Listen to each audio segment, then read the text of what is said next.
A'udzubillahi minasyaitonirrajim. Bismillahirrahmanirrahim. Afalam yaral ladzina kafaru anna samawati wal arda kanat tarokan fafataknahuma wa ja'alna minal ma'i kullasyai'in hayy. Afala yu'minun. Bismillahirrahmanirrahim. Rabbi shrah li sadri wa yassir li amri wahlul 'uqdatam min lisani yafqahu qawli. Assalamualaikum warahmatullahi wabarakatuh. Semoga damai, rahmat, dan pengampunan dari Allah yang Maha Kuasa datang untuk kalian semua. Topik dari wawancara sore ini adalah Al-Quran dan ilmu pengetahuan modern, konflik atau perdamaian. Al-Quran adalah wahyu yang terakhir serta penghabisan dari Allah Subhanahu wa Ta'ala yang diungkapkan pada Nabi yang terakhir dan penghabisan, yaitu Muhammad, terpujilah dia. Bagi buku apa saja mengakui buku itu adalah wahyu dari Allah Subhanahu wa Ta'ala. Juga buku apa saja mengakui bahwa buku itu kata-kata dari Tuhan. Buku itu harus tahan pada ujian waktu. Buku itu harus membuktikan dirinya sendiri sebagai kata-kata dari Tuhan dalam semua zaman. Sebelumnya adalah zaman keajaiban, mukjizat. Keajaiban adalah kejadian apa saja yang luar biasa, di mana manusia tidak memiliki penjelasan. Itu adalah kejadian apa saja yang luar biasa yang dihubungkan pada kekuatan gaib dari Tuhan. Al-Quran adalah keajaiban. Tapi bagi manusia modern, untuk menerima keajaiban, pertama-tama dia akan menganalisa dan membuktikannya dulu.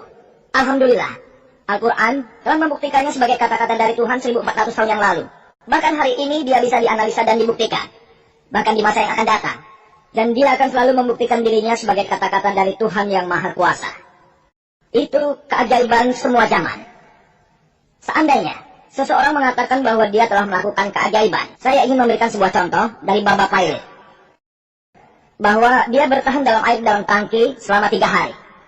Dan ketika mereka ingin memeriksa dasar dari tangki, dia berkata, bagaimana kalian bisa memeriksa rahim dari seorang ibu yang memberikan kelahiran pada anak? Dan dia mencegah para wartawan untuk memeriksa dasar tangki. Apa manusia modern akan menerima keajaiban yang seperti itu? Jika itu adalah ujiannya, kalian harus setuju dengan saya bahwa P.C. Sarkar, yang merupakan salah satu dari tukang sulap dunia terkenal, dia akan diangkat sebagai Tuhan manusia terbaik yang hidup hari ini. Kemudian datanglah zaman kesusastraan dan puisi. Muslim dan juga non-Muslim menyatakan Al-Quran sebagai sastra berbahasa Arab terbaik yang ada di muka bumi. Dan Al-Quran memberikan tantangan. Dalam surat Baqarah, surat kedua, ayat 23-24 mengatakan, wa in kuntum fi raibin mimman nazzalna ala abdina, jika kalian ragu pada apa yang kami perlihatkan pada pelayanan kami dari waktu ke waktu, fa'tu bi suratin min mislih, buatlah satu surat yang mirip dengan itu.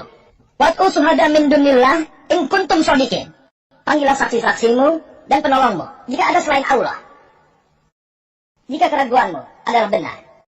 Fa'ilam taf'alu, jika kalian tidak bisa, walam taf'alu, dengan pasti kalian tidak bisa, fatakun narulati wa kuduhan nasu wa hizaroh u'idat lil kafirin, maka takutlah pada api yang dipersiapkan bagi mereka yang tidak percaya, yang bahan bakarnya adalah manusia dan batu. Siapa saja yang mencoba dan menerima tantangan ini, tapi sewajarnya surat yang dibuat haruslah dalam bahasa Arab. Ada beberapa surat tertentu yang hampir tidak ada 3 ayat isinya. Surat yang dibuat harus dalam bahasa Arab. Bahasanya harus seperti yang ditetapkan di dalam Al-Quran, harus semulia seperti Al-Quran. Bahasa Al-Quran menakjubkan, tidak dapat dilampaui, dapat dimengerti, memiliki jawaban tertinggi, dan pada waktu yang sama sangat menyelamatkan. Siapa saja yang ingin menguji seseorang atau ingin mengagungkan seseorang, dia menyimpang dari kenyataan. Contoh terbaik yang dapat kalian lihat ada di dalam film India. Ketika aktornya memuji artisnya, dia hendak membuatnya senang dan berkata, "Maitu kala kantor, maitu langa." Maitu langas, kantor kelekana, aku akan memberikanmu bulan, aku akan memberikanmu bintang. Semakin kalian hendak memuji seseorang, semakin jauh kalian menyimpang dari kenyataan. Alhamdulillah, meskipun Al-Quran menyelamatkan, tapi dia tidak pernah menyimpang dari kenyataan. Ada banyak orang yang mencoba untuk membuat surat lain seperti Al-Quran, tapi mereka gagal dengan menyedihkan. Tidak ada yang bisa melakukannya sampai saat ini, dan tidak ada seorang pun insya Allah yang bisa melakukannya selamanya. Jika saya beritahu, ada kitab suci agama yang berkata, dengan cara yang sangat puitis, dunia ini datang. Apa manusia modern masa kini akan percaya? Tentu saja tidak. Karena masa kini bukanlah zaman sastra atau puisi lagi. Masa kini adalah zaman dari ilmu pengetahuan dan teknologi. Mari kita analisa masa kini. Al-Quran dan ilmu pengetahuan modern. Apa mereka bertentangan atau sesuai? Al-Quran dan ilmu pengetahuan modern. Apa mereka saling menyangkal atau cocok? Menurut seorang ilmuwan yang terkenal, Albert Einstein, yang menerima hadiah Nobel, dia mengatakan, ilmu pengetahuan tanpa agama adalah pincang. Dan agama tanpa ilmu pengetahuan adalah buta. Saya ingin mengulangi. Albert Einstein mengatakan bahwa ilmu pengetahuan tanpa agama timpang. Agama tanpa ilmu pengetahuan maka akan buta. Saya ingin mengingatkan kalian, Al-Quran bukan buku tentang ilmu pengetahuan. C-C-I-E-N-C-E. Tapi itu buku. Science. S-I-G-N-S. Itu adalah buku ayat. Ada lebih dari 6.000 tanda-tanda atau 6.000 ayat. Di antaranya, lebih dari 1.000 yang membicarakan tentang ilmu pengetahuan. Ada beberapa orang yang akan puas hanya dengan memperoleh satu ilmu pengetahuan. Beberapa orang membutuhkan 10 ilmu pengetahuan untuk menerimanya. Beberapa mungkin membutuhkan ratusan. Sementara yang lain bahkan membutuhkan ribuan untuk ilmu pengetahuan bagi mereka. Masih saja mereka tidak akan menerima kebenaran. Sejauh menyangkut pembicaraan saya hanya akan bicara yang mana adalah kenyataan ilmiah yang telah ditetapkan. Saya tidak akan berbicara tentang teori yang berdasarkan anggapan dan hipotesa. Kita semua tahu, ilmu pengetahuan yang berdasarkan teori dan hipotesa akan mengambil jalan memutar. Di dalam bidang astronomi, jika kalian bertanya pada ilmuwan, bagaimana alam semesta kita terbentuk, bagaimana dia bisa menjadi ada, mereka akan beritahu tentang Big Bang Theory, bahwa pada mulanya, seluruh alam semesta adalah sebuah nebula, sekelompok bintang di langit yang nampak seperti kabut. Lalu ada pemisahan yang kedua yang memunculkan galaksi. Lebih lanjut lagi terbagi membentuk benda-benda seperti tata surya, melahirkan planet, matahari, bumi yang sekarang di mana kita hidup. Saya mulai pembicaraan saya dengan mengutip sebuah ayat Al-Quran, surat Anbiya, surat ke-21, ayat 30 yang mengatakan, "Afalam yarul ladzina kafaru?" Apakah orang-orang kafir tidak tahu? Anna samawati wal arda. Langit dan bumi dahulunya adalah satu. Bahwa langit dan bumi itu keduanya dahulu adalah satu. Kemudian kami pisahkan keduanya. Ayat Al-Quran ini bicara tentang teori ledakan besar atau Big Bang. Bayangkan, apa yang kita temukan masa kini? Al-Quran menyebutkannya 1400 tahun yang lalu. Al-Quran juga mengatakan, surat Fusilat, surat 41, ayat 11, bahwa kemudian dia menuju langit, dan langit itu masih merupakan asap. Lalu dia berkata padanya, kepada bumi, "Datanglah menurut perintahku dengan suka hati ataupun terpaksa." Lalu keduanya menjawab, "Kami datang dengan suka hati." Kata Arab yang digunakan di sini adalah dukan, yang berarti asap. Jika kalian bertanya pada ilmuwan, dia akan memberitahu bahwa alam semesta sebelum terbentuk bukanlah dalam bentuk padat, akan tetapi dalam bentuk gas. Kata Arab dukan, yang berarti asap, lebih benar secara ilmiah daripada hanya gas belaka. Lalu menurut Stephen Hawking, seorang ilmuwan yang terkenal mengatakan, penemuan dari hubungan di antara zat materi di angkasa luar adalah penemuan terbesar di abad ini, yang memberikan kita bukti yang tidak dipersoalkan lagi dari penciptaan alam semesta dan teori ledakan besar. Sebelumnya, orang-orang berpikir bahwa dunia yang kita tinggali ini datar. Mereka takut untuk pergi terlalu jauh, karena nanti bisa terjatuh. Hanya pada tahun 1597, ketika Sir Francis Drake berlayar mengelilingi bumi, Dia membuktikan bahwa dunia ini berbentuk bulan. Al-Quran menyebutkannya dalam surat Luqman, surat ke-31, ayat 29. Alam taro annalaha, yuridul laila fin nahari, wa yuridun nahara fil laili. Adalah Allah yang menyatukan malam ke dalam siang, dan menyatukan siang ke dalam malam. Penyatuan adalah proses yang lambat dan juga bertahap. Malam secara perlahan dan bertahap berubah menjadi siang. Dan siang secara perlahan dan bertahap berubah menjadi malam. Gejala ini hanya mungkin terjadi bila bumi berbentuk bulat. Itu tidak mungkin bila bumi datar. Bila bumi datar, ada perubahan yang mendadak. Al-Quran mengatakan dalam surat Zumar surat ke-39, ayat 5 yang mengatakan, Huwallazi khalaqas samawati bil haqqi. Adalah Allah yang menciptakan langit dan bumi dengan perbandingan yang benar. Dan dia melewati atau menggulung malam di atas siang. Dan melewati atau menggulung siang di atas malam. Huruf Arab yang digunakan adalah kawala, yang berarti melewati atau menggulung. Bagaimana kalian melingkari turbin di sekeliling kepala? Bagaimana kalian melewati turbin di sekitar kepala?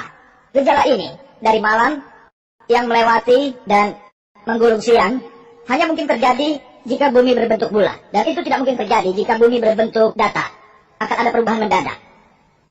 Al-Quran lebih lanjut mengatakan dalam surat Naziat, surat ke-79 ayat 30 yang mengatakan, Wal ardo ba'da dzalika dahaha. Dan bumi sesudah itu dihamparkannya. Huruf Arab dahaha berasal dari kata huya yang berarti keteluran. Dan itu tidak menunjuk kepada telur apa saja. Tetapi itu khusus mengacu pada telur burung unta. Sekarang kita tahu bahwa bumi tidak sepenuhnya bundar seperti bola. Tapi geosferikal, sedikit menyempit dari puncaknya dan menonjol dari pusatnya.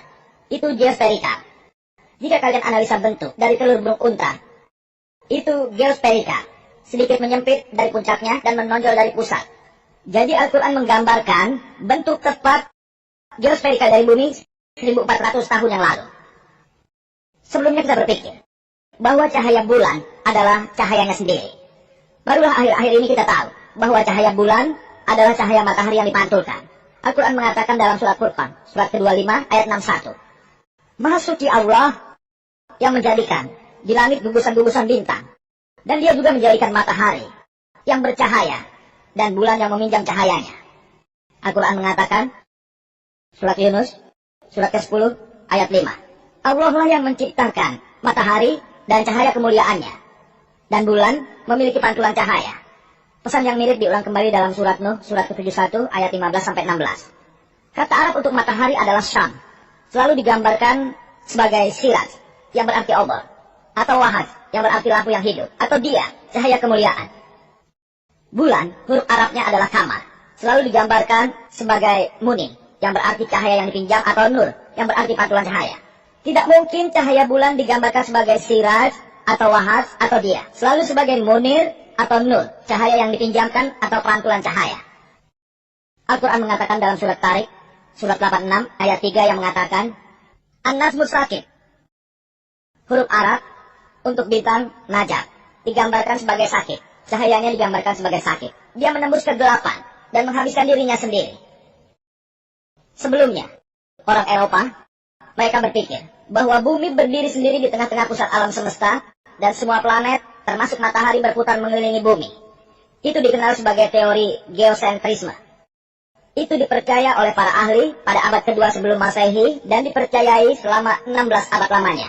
Sampai Copernicus mengatakan bahwa bumi dan planet berputar mengelilingi matahari. Kemudian, tahun 1609, Johannes Kepler menulis dalam bukunya Astronomi dan Norwegia bahwa bukan hanya bumi dan planet berputar mengelilingi matahari. Mereka juga berputar pada poros mereka sendiri. Ketika saya sekolah, saya mempelajari bumi dan planet mereka berputar pada porosnya. Tapi, saya diajari, matahari tetap, dia tidak berputar pada porosnya sendiri. Seperti Al-Quran mengatakan, surat Anbiya, surat ke-21, ayat 33, yang mengatakan, Wallazi khalaqal laila wan nahar, adalah Allah yang menciptakan malam dan siang. Wasyamsi wal qamar, matahari dan bulan. Fi falaki yasbahun, masing-masing berjalan pada garis edarnya dengan gerakannya sendiri. Kata Arab yabahuna berasal dari kata sabaha, yang menggambarkan gerakan dari badan yang bergerak. Jika saya bilang bahwa seseorang sedang melakukan sabaha di tanah, itu tidak berarti dia sedang berguling. itu berarti dia sedang berjalan atau berlari. Jika saya katakan bahwa seseorang sedang melakukan sabah dalam air, itu tidak berarti dia sedang mengambang. Itu artinya dia sedang berenang. Mirip dengan itu, Al-Quran mengatakan kata yasbahuna berasal dari kata sabaha. Untuk sebuah benda angkasa tidak berarti sedang terbang, tapi sedang berputar pada porosnya sendiri. Sekarang, kita tahu, dengan bantuan peralatan, kita bisa mendapatkan gambaran permukaan matahari. Dan kita bisa melihat ada bintik hitam. Dan kita membutuhkan waktu 25 hari bagi bintik hitam ini untuk menyelesaikan satu putaran rotasi. Menunjukkan matahari membutuhkan waktu 25 hari untuk satu putaran rotasi. Dapat kita bayangkan, Al-Quran mengatakan tentang perputaran rotasi dan perputaran revolusi. Dari matahari 1400 tahun yang lalu yang ditemukan oleh ilmu pengetahuan sekarang. Al-Quran mengatakan dalam surat Yasin, surat ke-36, ayat 40. Matahari tidak diizinkan untuk mendahului bulan, maupun malam untuk melampaui siang. Kullun fi falaki yasbahun. Mereka berjalan pada garis edarnya dengan gerakan sendiri. Apa maksud Al-Quran mengatakan ini? Matahari tidak diizinkan untuk mendahului bulan maupun malam. Sebelumnya orang berpikir bahwa garis edar matahari dan bulan adalah sama. Tapi Al-Quran memberi petunjuk. Garis edar matahari dan bulan itu berbeda. Pertanyaan dari mendahului tidak muncul. Masing-masing dari mereka berputar dalam rotasi dan juga revolusi. Al-Quran surat Yasin, surat ke-36, ayat 38. Wasamtu tajri, bimustaqarril laha. Bahwa matahari menjalani tempat peredarannya. Dalam tempat yang telah ditetapkan, periode waktu yang ditetapkan, kata Arab mustaqar, berarti tempat yang ditetapkan. Untuk periode waktu yang ditetapkan. Ilmu pengetahuan sekarang telah mengetahui. Matahari bersama dengan solar system berjalan menuju suatu tempat di alam semesta yang disebut oleh para ilmuwan sebagai solar apex. Dan itu bergerak dengan kecepatan 12 mil per detik. Dan bergerak pada tempat yang mereka sebut sebagai suatu tempat dari konstelasi Hercules. Pesan yang sama diulang dalam surat Ra'd, surat ke-13 ayat 2, surat Fatir, surat ke-35 ayat 13. Lalu surat Luqman, surat ke-31 ayat 29. Begitu juga dalam surat Zumar, surat ke-39 ayat 5, mengatakan bahwa matahari dan bulan berjalan pada garis edarnya dalam jangka waktu ditetapkan. Al-Quran mengatakan dalam surat Dariyat, surat ke-51 ayat 47, bahwa adalah kami dengan kekuatan dan keahlian membangun cakrawala. Adalah kami yang telah membuat keleluasaan dan pengembangan alam semesta. Kata Arab musiuna berarti alam semesta yang berkembang. Keluasan luar angkasa. Arafiteo, ilmuwan terkenal, dia menemukan, berkata bahwa alam semesta itu berkembang. Galaksi melewati satu sama lainnya, di mana Al-Quran telah menyebutkannya 1400 tahun yang lalu. Mungkin ada orang mengatakan, tidak ada hebatnya Al-Quran bicara astronomi, karena Arab, mereka sangat maju dalam bidang astronomi. Saya ingin memberikan catatan, bahwa itu adalah berabad-abad. Setelah Al-Quran dimunculkan, bahwa Arab mulai maju di bidang astronomi. Jadi dari Al-Quran, Arab belajar tentang astronomi, dan bukan sebaliknya. Di dalam bidang fisika, ada teori yang dikenal sebagai atomisme. Bahwa atom adalah bagian terkecil dari zat, itu tidak dapat dibagi lagi. Teori ini diajukan oleh Demokritus dari Yunani 20 abad yang lalu. Dan itu juga diketahui oleh Arab. Kata Arab untuk atom adalah zarah. Tapi sekarang setelah ilmu pengetahuan maju, kita tahu bahwa meskipun atom adalah partikel terkecil dari zat, memiliki karakteristik dari elemen, itu masih bisa dibagi menjadi elektron, proton, dan lain-lain. Orang bisa berpikir bahwa Al-Quran ketinggalan zaman.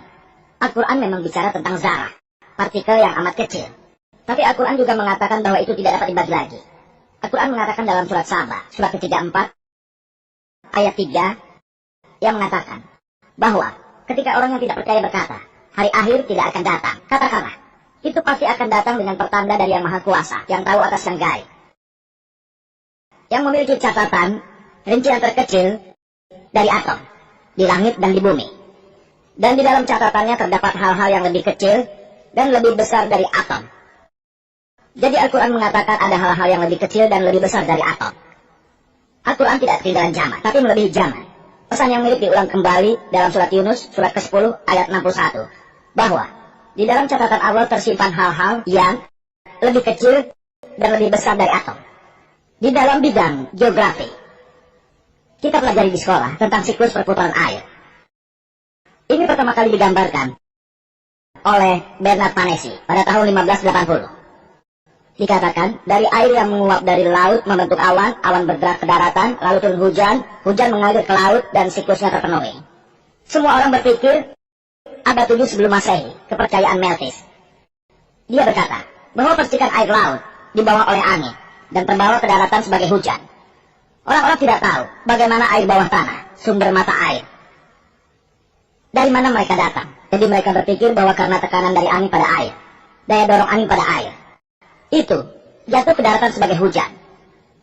Dan air hujan ini meresap masuk ke dalam tanah dan kembali ke laut melalui jalan rahasia, abyss, yang diketahui pada zaman Plato sebagai stratus. Orang-orang percaya pada teori Descartes ini bahkan sampai pada abad ke-17. Dan seorang ahli filsafat teori, Aristoteles, dipercayai sampai abad ke-19 bahwa air menguap dari tanah, lalu ia berkondensasi di dalam gua besar di pegunungan. Kemudian gua ini membentuk danau yang memunculkan sumber mata air. Sekarang kita tahu bahwa air bawah tanah, sumber mata air, itu dikarenakan serapan dari air hujan. Al-Quran mengatakan itu dalam surat Zumar, surat ke-39 ayat 21. Apakah kamu tidak memperhatikan? Sesungguhnya Allah menurunkan air hujan dari langit, lalu menyerapnya ke dalam permukaan air tanah, ke dalam sumber mata air, di dalam bumi, lalu menyebabkan batu dengan berbagai macam warna muncul. Pesan ini diulang dalam surat Rum, surat ke-30 ayat 24. Allah menurunkan hujan dan menghidupkan bumi ini kembali. Al-Quran mengatakan dalam surat Mu'minun, surat ke-23 ayat 18. Allah yang menurunkan hujan dengan suatu ukuran, dia mampu menyimpannya, dia juga dengan mudah dapat menghilangkannya. Al-Quran mengatakan dalam surat Hijr, surat ke-15 ayat 22. Dikatakan bahwa kami mengirim angin yang mengisi, angin yang menyuburkan, dan juga menyebabkan hujan turun dari langit, memberi kalian air dengan ukuran tertentu. Kata Arab lawaki yang digunakan di sini adalah bentuk jamak dari laki, yang diambil dari lakaha, yang berarti menyuburkan atau untuk mengisi. Angin yang membawa serbuk, tepung sari yang menyuburkan awan. Lalu hujan turun. Angin menyebabkan awan bergabung, terjadi kondensasi dan halilintar, dan hujan turun dari awan. Jadi Al-Quran menggambarkan siklus penuhnya dari air. Bagaimana dari air menguap, membentuk awan, bergerak ke daratan, caranya turun hujan, bagaimana kembali ke lautan dalam beberapa tahap. Surat Nur, surat ke-24, ayat 43. Surat Naba, surat ke-78, ayat 12-14. Begitu juga dalam surat Rum, surat ke-30, ayat 48. Al-Quran mengatakan, surat Nur, surat 24, ayat 43. Kami mengirimkan awan-awan sebanyak gunung. Apa maksud Al-Quran mengatakan kami mengirimkan awan-awan sebanyak gunung? Hari ini, jika seseorang pernah berpergian dengan pesawat udara, mereka akan menyadari ketika pesawat udara terbang di atas awan, dia melihat ke awan ke bawahnya. Di bawah, dia akan melihat bahwa awan-awan nampak sebanyak gunung-gunung. Al-Quran mengatakan ini 1400 tahun yang lalu. Tidak ada pesawat udara 1400 tahun lalu. Al-Quran menggambarkan hidrologi dan siklus air dalam beberapa tempat dengan perincian yang hebat. Disebutkan surat Arad, surat ke-7 ayat 57, surat Ra'd, surat ke-13 ayat 17, surat Furqan, surat ke-25 ayat 48-49, surat Fatir, surat ke-35 ayat 9, surat Yasin, surat ke-36 ayat 34, surat Jatiyah, surat ke-45 ayat 5, surat Kaf, surat ke-50 ayat 9 dan 10, surat Waqiah, surat ke-56 ayat 68-70. Begitu juga di dalam surat Mulk, surat ke-67 ayat 30. Al-Quran menggambarkan hidrologi dan siklus air dengan perincian yang sangat hebat. Sekarang kita diskusikan bidang dari geologi. Ahli geologi memberitahu kita bahwa bumi yang kita tinggali,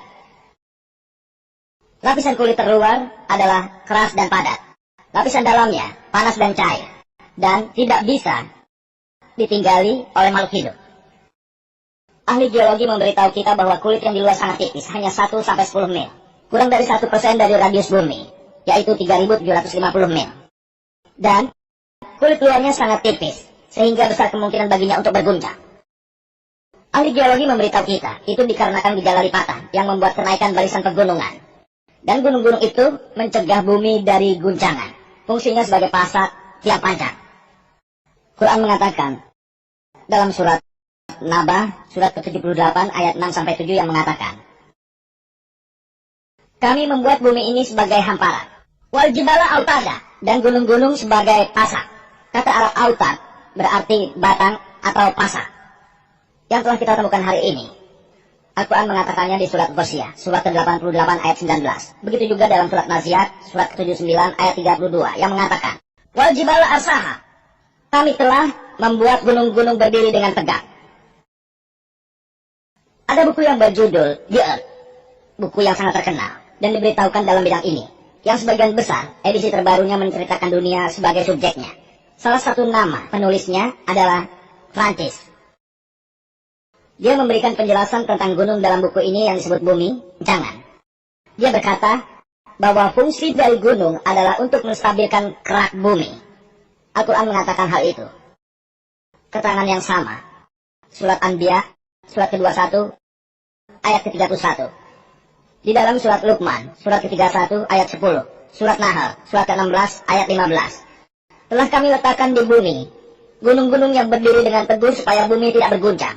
Al-Quran memberitahukan fungsi dari gunung 1400 tahun yang lalu, yang kita temukan hari ini.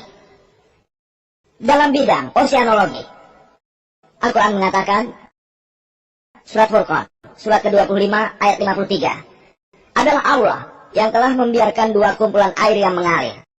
Yang satu manis dan segar, yang satunya asin dan pahit. Di antara mereka terdapat barzakh penghalang yang terlarang untuk dilewati.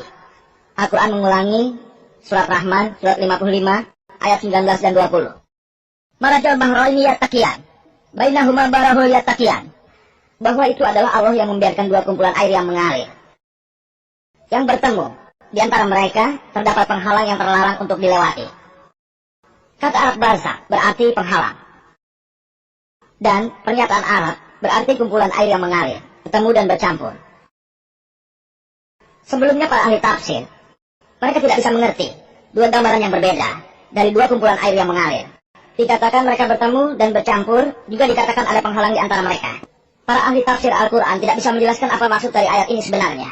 Sangat membingungkan. Hari ini, kita tahu melalui ilmu pengetahuan bahwa ada penghalang yang miring di antara dua kumpulan air yang asin dan air yang tawar, di antara laut asin dan laut tawar. Dan ketika air melewati dari laut satu menuju laut yang lain, dia kehilangan sifat khasnya dan menjadi sejenis dengan air di mana ia mengalir. Ada penghalang, tapi penghalang ini disebut sebagai ruang atau wilayah transisional sejenis. Apakah air? Meskipun mereka bertemu dan bercampur, tapi sifat khasnya masih akan tetap sama. Asin, air asin akan tetap asin, tawar akan tetap tawar. Dan gejala ini dapat dilihat pada tanjung selatan dari sebagian besar Afrika, di mana air asin dan tawar bertemu. Tapi mereka terpisah, mereka tidak tercampur. Air mengalir ke seberang, air itu berubah menjadi sifat khasnya. Hal yang sama dapat diamati di Mesir, ketika sungai Nil mengalir ke dalam laut Malverian. Begitu juga dengan contoh Gulf Stream, yang dimulai dari Teluk Meksiko, kemudian itu mengalir sejauh ribuan mil. Kedua airnya, asin dan tawar, mereka berbeda. Jika melakukan perjalanan dengan perahu, lalu kita mengambil air dari salah satu sisi kapal dan air dari sisi satunya, kalian akan menemukan kedua air itu berbeda. Yang satu tawar dan yang lainnya asin. Bahkan suhunya pun akan berbeda. Bahkan wilayah dari Gibraltar, Atlantik, dan Laut Mediterania, terdapat penghalang yang tidak terlihat. Ini menegaskan gejala yang dikatakan oleh Al-Quran dan juga oleh Profesor Bahe yang merupakan marinir terkemuka. Al-Quran bertanya pada orang-orang, yang manakah dari cerita oleh Tuhan yang kalian sangka? Surat Rahman dikatakan, surat ke-55, ayat ini yang cocok dengan cerita dari Tuhan kalian yang kalian sangkal diulangi tidak kurang dari 31 kali. Ini tentang tanda-tanda dari Allah Subhanahu wa Ta'ala, tentang pohon, tentang langit. Lalu bertanya, yang manakah tanda-tanda Tuhan yang kalian sangka? Itu berbicara tentang siklus air. Lalu bertanya, manakah tanda-tanda Tuhan yang kalian sangka? Itu berbicara tentang penghalang air tawar dan asin. Manakah tanda-tanda Tuhan yang kalian sangka? Al-Quran dalam satu suratnya saja bertanya pada pembacanya, yang manakah tanda-tanda Tuhan yang Maha Kuasa yang kalian sangka? Itu menegaskan bahwa semua tanda-tanda ini, dari mana mereka datang? Mana yang kalian ingin sangka? Di dalam bidang biologi, Al-Quran mengatakan, surat Anbiya, surat ke-21 ayat 30. Wa ja'alna minal ma'i kulla syai'in hayy. Kami telah menciptakan semua makhluk hidup dari air. Apakah kalian tidak percaya? Bayangkan, di gurun pasir Arab, di mana air hampir tidak ada. Al-Quran mengatakan, semuanya diciptakan dari air. Siapa yang akan percaya? Yang lain, orang mungkin akan percaya, tapi air di tempat yang tidak ada air. Al-Quran mengatakan 1400 tahun yang lalu semua makhluk hidup diciptakan dari air.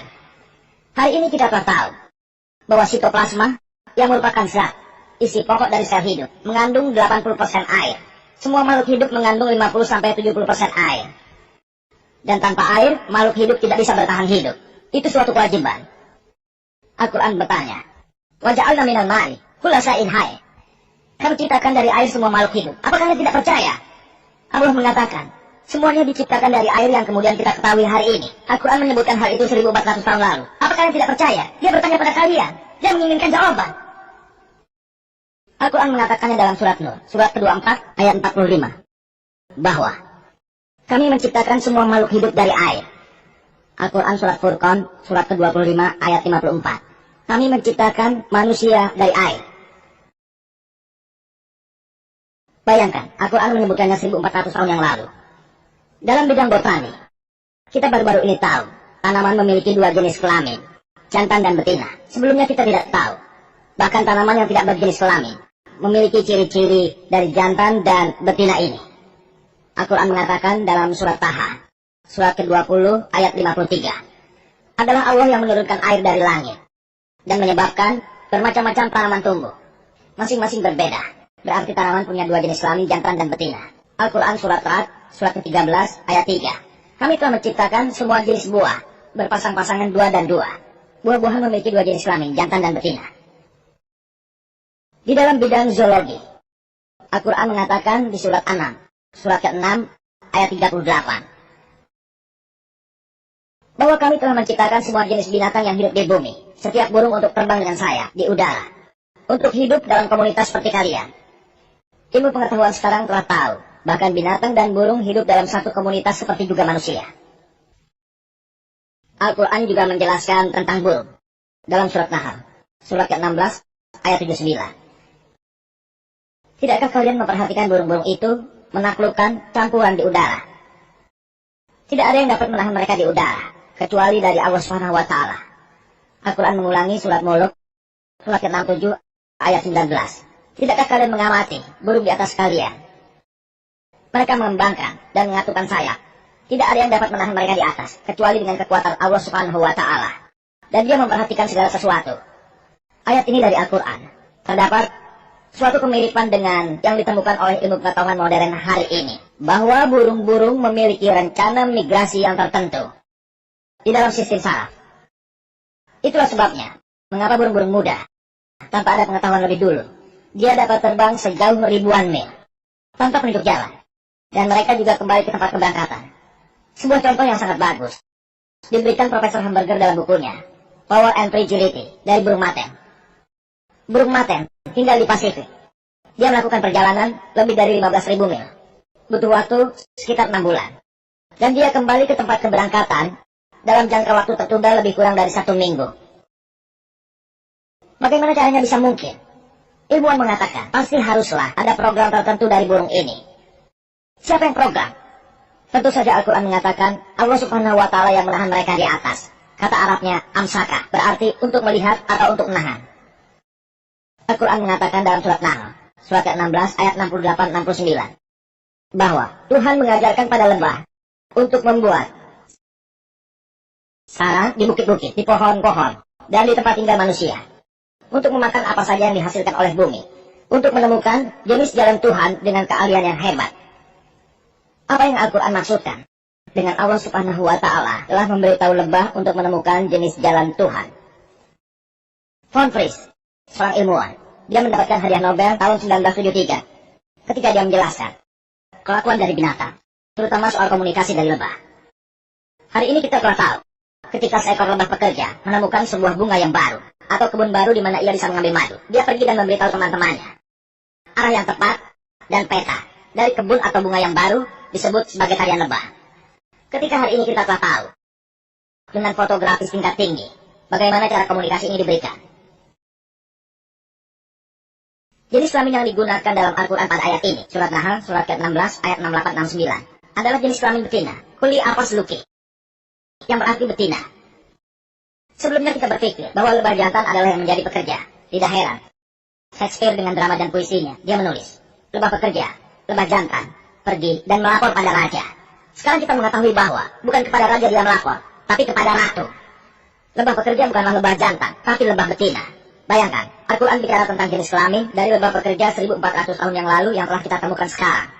Al-Quran mengatakan, surat Ankabut, surat ke-29, ayat 41, bahwa perumpamaan mereka mengambil perlindungan dari siapa saja selain Allah Subhanahu wa Ta'ala. Mereka membuat rumah bagi mereka seperti rumah laba-laba. Sesungguhnya rumah laba-laba mudah rusak, gampang hancur.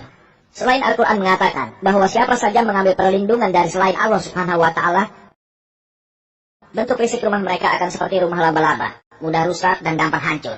Itu juga memberi referensi dari kehidupan keluarga yang telah kita tahu sekarang.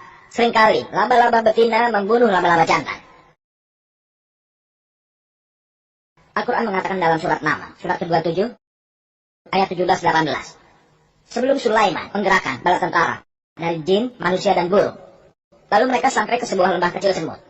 Salah satu dari semut berkata, masuklah kalian ke dalam tempat tinggal kalian, agar tidak diinjak oleh Sulaiman dan tentaranya. Tanpa diketahui orang akan berpikir, buku dongeng macam apa Al-Quran ini? Buku ini, Al-Quran, berbicara tentang semut. Semut berbicara di antara mereka sendiri. Itu buku dongeng. Hari ini kita tahu bahwa binatang apa saja, serangga apa saja yang memiliki kemiripan yang paling dekat dengan manusia adalah semut. Semut mengubur semua yang sudah mati, sama seperti yang dilakukan manusia. Mereka memiliki metode dan pembagian pekerjaan yang rumit. Apakah itu pemimpin, pengawas, pekerja, dan lain-lain. Mereka sering bertemu untuk berbincang-bincang. Mereka memiliki metode komunikasi yang rumit. Mereka tahu tempat di mana mereka bertukar barang. Mereka menyimpan butir padi di musim dingin, dan ketika butir padi mulai berkuncup, para semut memotong kuncupnya seolah mereka tahu bahwa kuncup akan menyebabkan butir padi membusuk. Musim hujan, bila butir padi menjadi basah, keluar kepada sinar matahari agak mengering. Kalian pasti tahu semut-semut membuang butir-butir padi di bawah sinar matahari agar mengering. Seolah mereka tahu kelembaban akan menyebabkan kerusakan sistem akar yang akan menyebabkan butir-butir padi membusuk. Al-Quran bicara tentang sifat yang lebih maju dari semut 1400 tahun lalu. Dalam ilmu pengobatan, Al-Quran mengatakan, surat Nahl, surat ke-16, ayat 68-69, bahwa dari perut lebah, kalian dapat minuman dengan bermacam warna yang sangat menyembuhkan bagi umat manusia. Baru sekaranglah kita mengetahui bahwa madu yang kita dapatkan berasal dari lebah. Lebah yang bertanggung jawab atas madu. Kita tidak tahu tentang hal ini. Baru sekarang kita tahu bahwa madu memiliki nilai gizi yang sangat tinggi, mengandung vitamin K dan bermanfaat, dan memiliki khasiat antiseptik ringan. Tidak heran, para tentara Rusia, mereka menggunakan madu untuk mengobati luka mereka, yang mencegah penguapan embun, dan meninggalkan bekas luka yang sangat sedikit. Siapa saja yang menderita alergi pada tanaman tertentu, jika madu yang dibuat dari tanaman tersebut diberikan padanya, orang itu akan membangun daya tahan tubuh terhadap alergi tersebut. Di dalam bidang fisiologi, diberikan oleh Ibnu Nafi yang 600 tahun setelah wahyu Al-Quran, menggambarkan tentang peredaran darah. Dan 1000 tahun setelah wahyu Al-Quran diturunkan, yaitu 400 tahun setelah Ibnu Nafi mendiskusikan tentang peredaran darah, William Harvey, dialah yang membuatnya terkenal di dunia barat. Makanan yang kita makan berakhir dalam perut, ke dalam usus besar, dan dari dalam usus besar dia masuk ke dalam pembuluh darah usus besar, dan memasuki peredaran darah. Dan peredaran darah mengambil zat makanan ke berbagai macam organ, termasuk kelenjar susu yang menghasilkan susu. Al-Quran bicara tentang peredaran darah dan pembuatan susu singkatnya dalam surat Nahl, surat ke-16, ayat 66 yang mengatakan, sesungguhnya para binatang ternak mendapat pelajaran bagi kamu. Mereka memberi minum dari apa yang terdapat dalam tubuhnya, dari konjugasi, konstituen, dari usus besar dan darah. Susu yang murni dan menyenangkan bagi mereka yang meminumnya. Al-Quran mengatakan, surat Mu'minun, surat ke-23, ayat 21, yang juga dibacakan oleh qori kami, Ashraf Muhammadi, mengatakan Sesungguhnya, binatang ternak, terdapat pelajaran yang penting bagi kamu. Kami memberimu minum dari air susu yang ada dalam perutnya. Dan, pada binatang ternak itu terdapat faedah yang banyak untukmu. Dagingnya dapat kamu makan. Al-Quran menjelaskan peredaran darah dan pembuatan susu secara singkat 1400 tahun yang lalu. Dalam bidang embriologi, ada sekelompok pelajar Arab yang mengumpulkan semua hal dalam Al-Quran yang berhubungan dengan embriologi. Mereka mengikuti petunjuk dari Al-Quran. Di dalam surat Furqan, surat ke-25, ayat 59 mengatakan, jika kalian menjadi orang yang mengetahui, sebagai orang yang memiliki pengetahuan, mereka mengambil semua data ini dari Al-Quran yang berhubungan dengan embriologi, dan menunjukkan pada Profesor Keith Moore. Profesor Keith Moore adalah kepala dan ketua dari Departemen Anatomi di Universitas Toronto, di Kanada. Dan itu adalah salah satu dari pihak otoritas di dunia dalam bidang embriologi. Ketika Profesor Keith Moore menganalisa terjemahan dari berbagai macam ayat Al-Quran yang berhubungan dengan embriologi, mengatakan bahwa sebagian besar dari yang Al-Quran katakan tentang embriologi sesuai dengan penemuan yang terbaru yang dibuat di dalam bidang embriologi. Tapi, ada beberapa hal yang tidak bisa saya katakan mereka benar. Tidak juga dapat saya katakan bahwa mereka adalah salah, karena saya sendiri tidak mengetahui tentang hal tersebut. Surat Iqra, surat Alaq, surat ke-69 ayat 1 dan 2 mengatakan, Iqra bismi rabbikal ladzi khalaq, khalaqal insana min 'alaq. Bacalah dengan menyatakan nama Tuhanmu yang menciptakan manusia dari sesuatu yang lengket, bahan seperti lintah. Profesor Keith Moore mengatakan, saya tidak tahu apakah embrio berbentuk seperti lintah atau tidak. Lalu dia pergi ke laboratorium. Di bawah mikroskop yang sangat kuat, dia memeriksa bentuk tahap awal dari embrio dan membandingkannya dengan foto lintah. Dan dia sangat heran pada bentuk yang sangat menyerupai. Dan dia ditanya pertanyaan inti tentang embriologi, diambil dari Al-Quran dan hadis. Jika kalian bertanya padaku semua hal ini 30 tahun yang lalu, aku tidak akan bisa menjawab lebih dari 50%-nya. Karena embriologi, perkembangan dari embriologi hanya baru-baru ini, 10 atau 50 tahun, baru berkembang. Dan Profesor Keith Moore membuat buku, Perkembangan Manusia dalam cetakan barunya, cetakan ketiga. Dia masukkan hal terbaru yang diperolehnya dari Al-Quran dan juga hadis, yang membuat dia memperoleh penghargaan sebagai buku medis terbaik, ditulis tahun itu oleh penulis tunggal mana saja. Dan ketika saya sedang mengejar gelar saya pada tahun pertama, kami mengacu pada buku ini, Perkembangan Manusia oleh Keith Moore. Jika ingin memperoleh nilai yang tinggi dalam embriologi, kita harus mengacu pada buku itu. Jika hanya ingin nilai biasa saja, mengaculah pada Inner Basic. Tapi untuk mengejar nilai, kita harus mengacu pada buku oleh Profesor Keith Moore. Kemudian buku ini diterjemahkan dalam beberapa bahasa dunia. Profesor Keith Moore mengatakan, saya tidak keberatan dalam menerima bahwa Nabi Muhammad adalah Rasul dari Tuhan yang Maha Kuasa. Dan bahwa Al-Quran pasti wahyu dari Tuhan yang Maha Kuasa. Al-Quran mengatakan dalam surat Tarik, surat ke-86, ayat 5 sampai dengan 7. Sebaiknya manusia memperhatikan dari apa ia diciptakan. Dia diciptakan dari tetesan yang dipancarkan dari tempat di antara tulang belakang dan tulang rusuk iga. Sekarang kita telah tahu bahwa organ alat kelamin, testis, pada pria dan ovarium pada wanita, pada masa embrionik, mereka berkembang dari suatu ruang, di mana ginjal berada di antara tulang belakang dan tulang rusuk. Kemudian, testis yang turun dari ungkit menuju ke dalam skrotum, ovarium pada wanita menuju rongga tulang pinggul. Tapi pada masa embrionik, ada pada ruang yang dikatakan Al-Quran di antara tulang punggung, sumbu tulang belakang, dan ungkit tulang rusuk. Bahkan pada masa dewasa, setelah organ genital turun, tetap saja mereka menerima persediaan darah, perbekalan gizi, dan pembuangan limbah dari tempat yang sama, di antara sumbu tulang belakang dan ungkit tulang rusuk. Al-Quran menyebutkan, surat Mu'minun, surat ke-23, ayat 13. Begitu juga dalam surat Hajj, surat 22, ayat 5.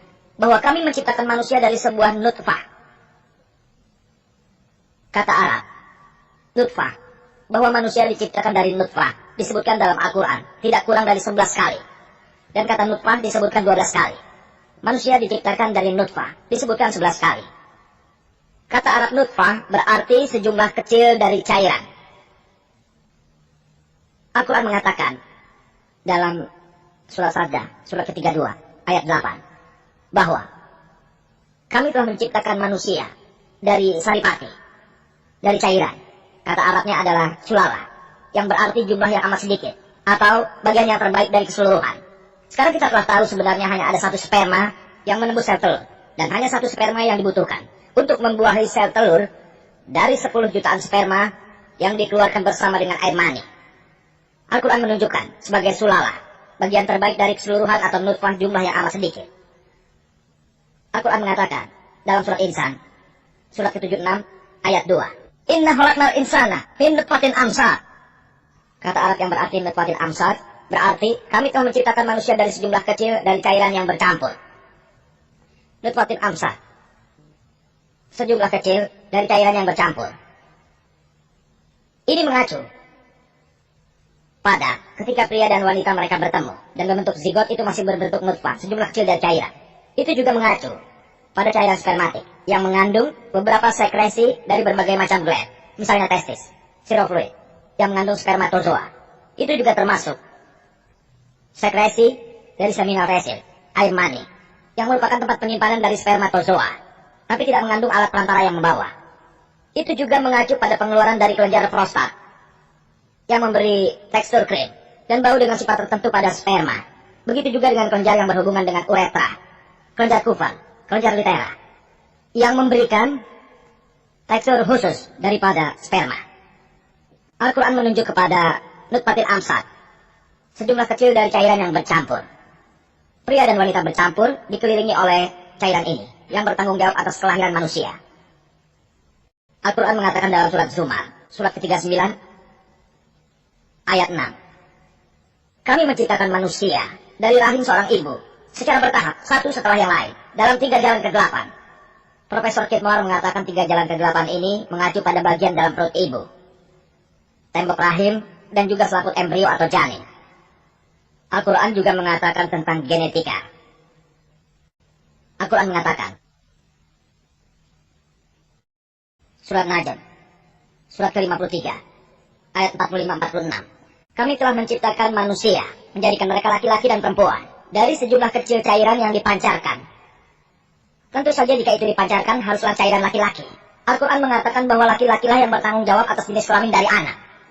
Al-Quran mengulangi pesan ini dalam surat Kiamat, surat 75, ayat 37-39. Dia telah menciptakan manusia dari sejumlah kecil sperma dan menjadikannya alaka, bahan yang mirip lintah, dan memberinya bentuk jenis kelamin, laki-laki dan perempuan.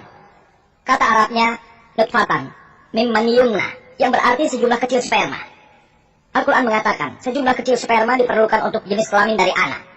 Ilmu pengetahuan sekarang telah mengetahui bahwa jenis kelamin dari anak tergantung dari pasangan ke-23 dari kromosom. Adalah sperma yang bertanggung jawab dan menentukan jenis kelamin dari anak. Jika X adalah perempuan. Jika XY, laki-laki. Al-Quran menyebutkan ini 1400 tahun yang lalu. Masyarakat kita, terutama dalam masyarakat India, alasan yang diketahui oleh mereka, orang lebih suka punya anak laki-laki. Dan seandainya menantu perempuan, jika ia melahirkan anak perempuan, ibu mertua biasanya menyalahkan menantu perempuan. Jika ibu mertua harus menyalahkan seseorang, dia harus menyalahkan anaknya sendiri, bukan menantu perempuannya. Karena Al-Quran dan ilmu pengetahuan memberitahu, laki-laki yang bertanggung jawab atas jenis kelamin dari anaknya dan bukan perempuan. Al-Quran telah menggambarkan berbagai macam tahap embriologi dengan perincian yang sangat hebat.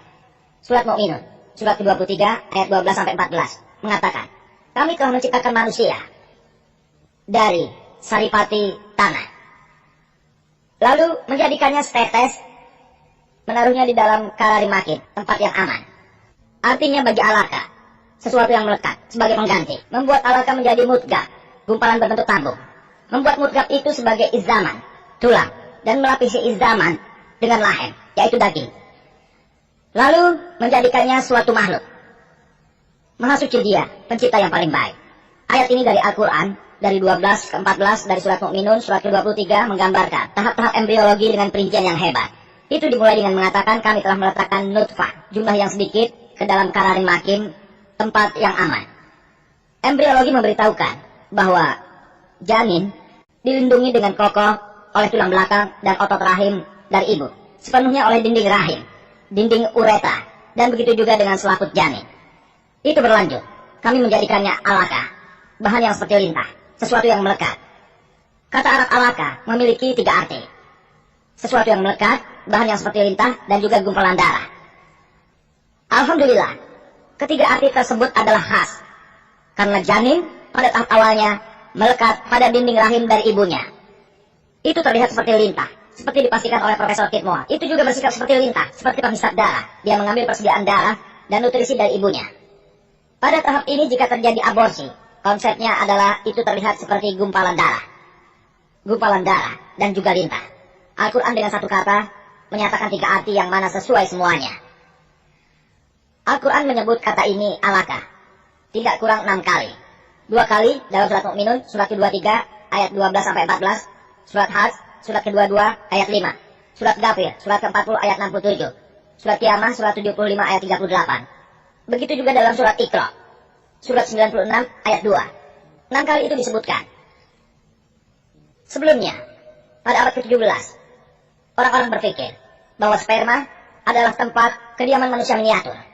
Manusia miniatur ada di bagian kepala dari sperma, yang kemudian berkembang menjadi rahim atau kandungan ibu, sebagai bayi yang baru lahir. Ini dipercaya oleh Tamaldam, yang mengajukan teori porporation. Kemudian setelah kita menemukan bahwa ovum lebih besar dari sperma, dia membuat yang lain lagi, mengatakan bahwa bukan sperma yang membawa manusia miniatur, tapi ovum yang didiami oleh manusia miniatur. Kemudian, Malparates, abad ke-18, dia mengajukan teori Bipel. Keduanya bertanggung jawab seperti yang Al-Quran katakan. Sperma dan ovum bertanggung jawab pada kelahiran anak. Al-Quran mengatakan kami membuat alaka menjadi mudghah. Mudghah berarti gumpalan tabung, sesuatu jembel yang kita masukkan dalam mulut. Profesor Kitmoa mengatakan kedua arti itu digunakan. Jembel yang kita masukkan dalam mulut, lalu kemudian dia mengambil sebungkus plastik dan memasukkan di antara giginya. Terlihat seperti mudghah, gumpalan berbentuk tabung. Dia terkejut, bekas giginya terlihat seperti somais, disebut sebagai sumbu tulang belakang. Al-Quran mengatakan, kami membuat mudghah itu menjadi izaman, tulang. Kami melapisi izaman dengan lahem, daging dan otot. Allah mengatakan, kami membuat tahap al-masa. Kami menciptakan makhluk baru. Apa maksud Al-Quran mengatakan kami menciptakan makhluk baru? Ilmu pengetahuan memberitahu tentang tahap dari embrio sebelum tahap ini. Pada kelinci, ikan, dan binatang yang lain. Mirip yang terjadi pada manusia. Hanya pada tahap al-masa ini saja bahwa sifat istimewa dari manusia terlihat. Mereka mempunyai kepala, tangan, dan kaki. Al-Quran mengatakan kami telah menciptakan makhluk baru. Perkataannya, Maha Suci Allah, pencipta yang paling baik. Bayangkan, Al-Quran memberikan berbagai macam tahap embriologi dengan perincian yang hebat. Tapi, ada yang memberikan sanggahan. Itu bukan hal yang baru. Mungkin ada orang Arab yang memotong perut dari wanita hamil, memeriksa bentuknya, dan menulisnya di Al-Quran. Dia tidak menyadari bahwa semua tahap dalam Al-Quran ini yang digambarkan tidak bisa diamati dengan mata telanjang. Kalian masih membutuhkan mikroskop. Ketika Profesor Mathiar Johnson ditanya untuk berkomentar tentang ayat ini, dia ketua Departemen Anatomi di Rumah Sakit Sir Thomas Jefferson di Philadelphia, Amerika Serikat. Katanya, mungkin saja pada waktu itu Nabi Muhammad memiliki mikroskop dan mengamatinya. Dia diingatkan bahwa mikroskop tidak ditemukan 1400 tahun yang lalu. Profesor Johnson tertawa dengan keras sekali dan dia berkata, ya saya tahu itu. Saya telah melihat mikroskop yang pertama. Itu bahkan tidak memperbesar sampai 10 kali. Dan gambarnya tidak jelas. Dia berkata, tahap-tahap ini adalah wahyu dari Tuhan. Lalu dia diminta untuk tidak berkomentar lagi. Al-Quran mengatakan, di dalam surat Hajj, surat ke-22, ayat 5 mengatakan, kami telah menciptakan manusia dari debu. Lalu menjadikannya alaka, menjadikannya mudghah, terbentuk sebagian dan sebagian tidak. Ketika kalian mengambil bagian pada tahap ini dan menganalisa embrio, memotong organ bagian dalamnya, kalian akan menemukan bahwa organ bagian dalam pada tahap ini, sebagian dari mereka sudah terbentuk, sementara organ yang lain belum terbentuk. Profesor Mathiar Johnson berkata bahwa itu adalah ciptaan yang sudah lengkap dan saya hanya menggambarkan organ yang sudah terbentuk saja. Jika saya katakan itu ciptaan yang belum lengkap, saya hanya menggambarkan organ yang belum terbentuk saja. Tidak ada penggambaran yang bisa lebih baik dari Al-Quran. Terbentuk sebagian dan sebagian tidak terbentuk. Karena sebagian organ sudah terbentuk, sebagian lagi belum. Sebagian dibedakan dan yang lainnya tidak dibedakan. Profesor Kitmoa mengatakan, saat ini dalam embriologi, kita memiliki beberapa tahap perkembangan embriologi. Tapi sangat sulit untuk memahaminya, karena tidak ada nomor urut. Tahap 1, 2, dan 3. Al-Quran mengambil tahapan berdasarkan bentuk dan perkembangan secara berkala, yang mana jauh lebih unggul dan mudah daripada yang telah dicapai oleh embriologi modern. Jika ahli embriologi menggambarkan tahapan dalam Al-Quran, di mana lebih mudah bagi mereka untuk menggambarkan dan mengerti daripada yang dilakukan ilmu embriologi modern. Al-Quran mengatakan, surat Abasa, surat 80, ayat 19-20. Kami telah menciptakan manusia dari jumlah yang sedikit, dan kami telah memudahkan jalan kelahirannya. Orang-orang biasanya heran, bagaimana caranya kelahiran, yang hampir tidak muat, 3 atau 4 jari. Bagaimana bayi bisa keluar? Kerangka tubuh kaku, ada ikatan persendian tulang, bagaimana bisa mungkin? Al-Quran mengatakan Allah memudahkan jalan kelahirannya dan sekarang kita mengetahuinya. Bagaimana bisa terjadi? Pengendoran telah dikeluarkan oleh ovari dan plasenta yang melonggarkan ikatan sendi tulang pinggul dan melunakkan leher rahim. Kontraksi rahim yang terjadi mendorong bayi ke arah bawah menuju kanal kelahiran.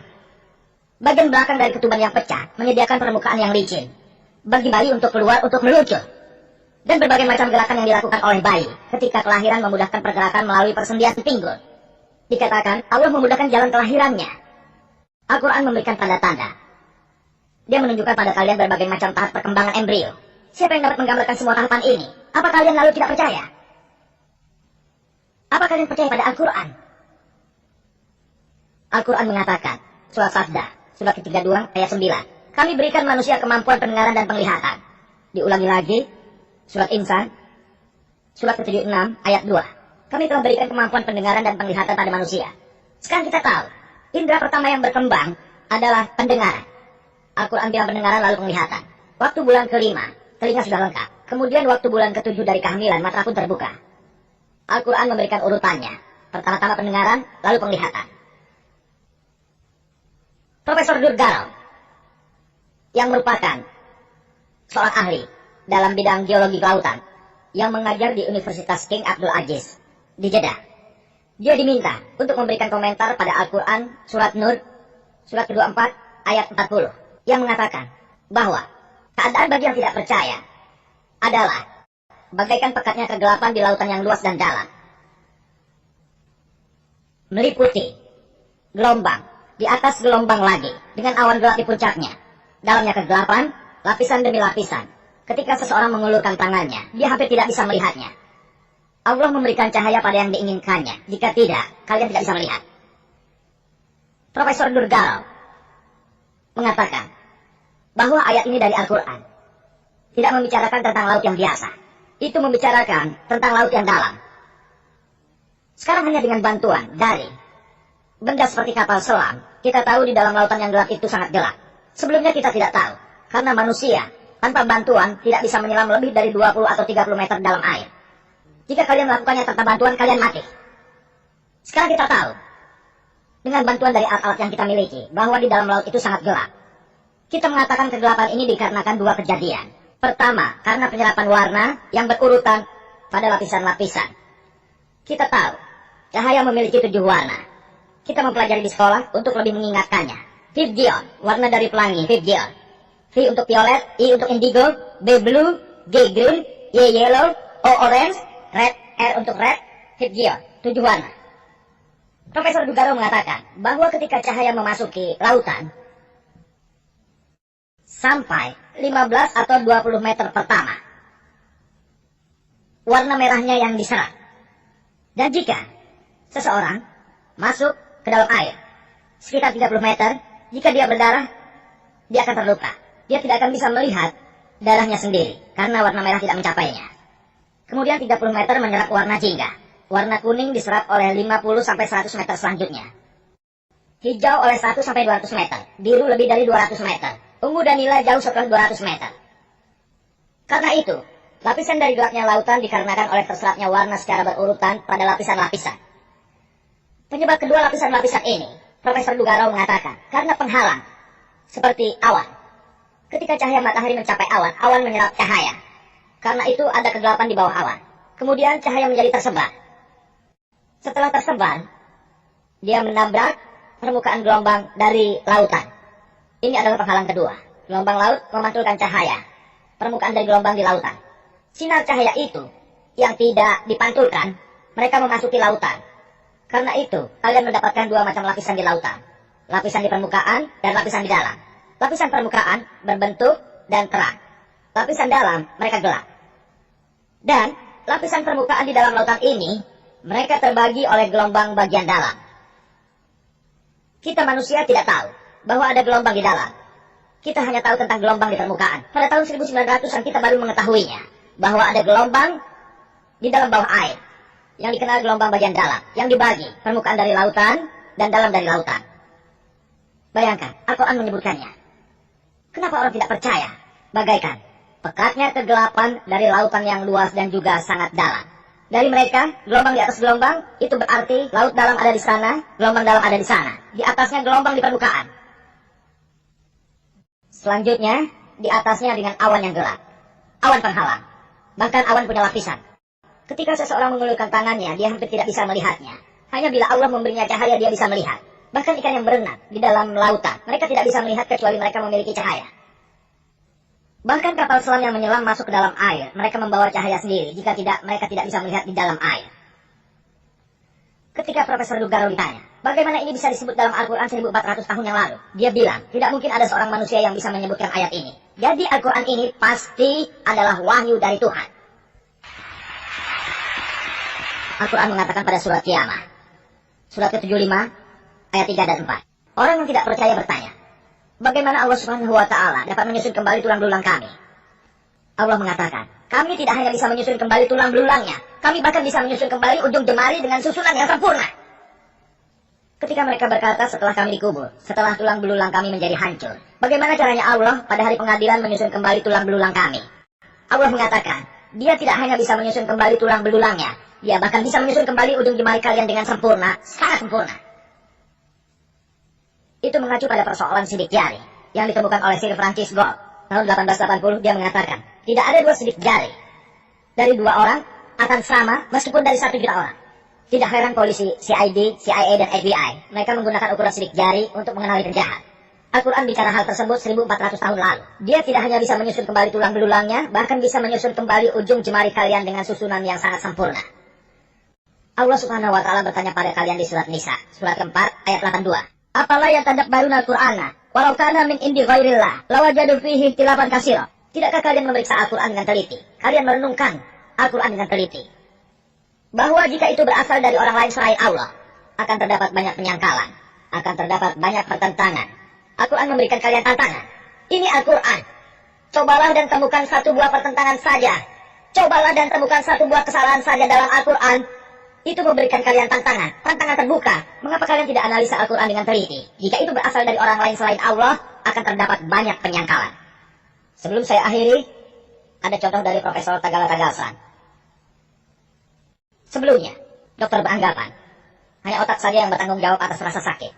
Sekarang kita tahu, terdapat indera perasa di bawah permukaan kulit yang disebut indera perasa sakit yang bertanggung jawab atas rasa sakit. Tidak heran, ketika seorang pasien luka bakar datang ke dokter, dia mengambil jarum dan menusukkan ke lukanya. Jika pasien itu merasa sakit, dokter sangat senang.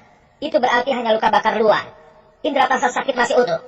Jika dia tidak merasa sakit, itu adalah luka bakar yang dalam. Indera rasa sakit telah rusak. Al-Quran surat Nisa, surat keempat ayat 56. Orang-orang yang menolak tanda-tanda kami akan melemparkan mereka ke dalam api neraka. Dan pada saat setiap kali kulit mereka hangus, kami akan berikan mereka kulit yang baru, sehingga mereka merasakan sakit yang luar biasa. Al-Quran mengatakan jika kulit kalian hangus, kami akan berikan kulit yang baru, sehingga kalian merasakan sakitnya. Ini memberikan petunjuk bahwa ada sesuatu di dalam kulit yang bertanggung jawab pada rasa sakit.